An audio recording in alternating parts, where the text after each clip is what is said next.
รณภูมิประเทศอาณาเขตนครหลวงพระบาง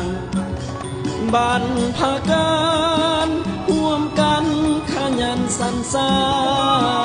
งเสียงทองล้านสางเอกอ้างฟ้าลาธรณีท่วมหั่งมีสีมือเรื่องลือโลกาศิลปะ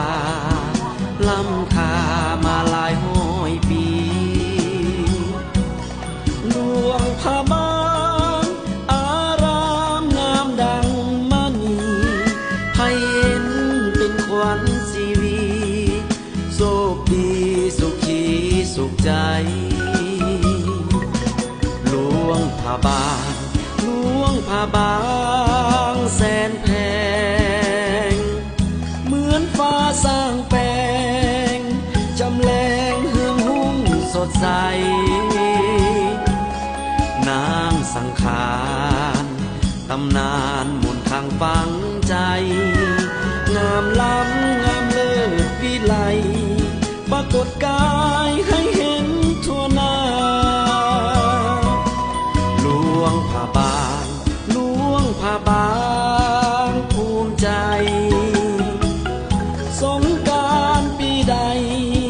เทนางสังขารเหินฟ้าเพื่อสลองฮีดของเลิศล้ำงามตาเคียงอยู่คู่พระสุธานางฟ้าสังขารเยี่ยม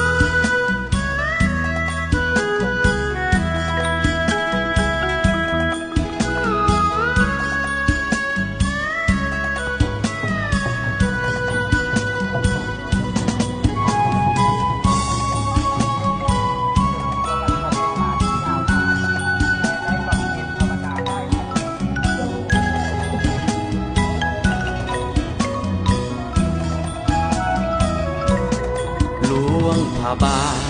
หลวงพระบา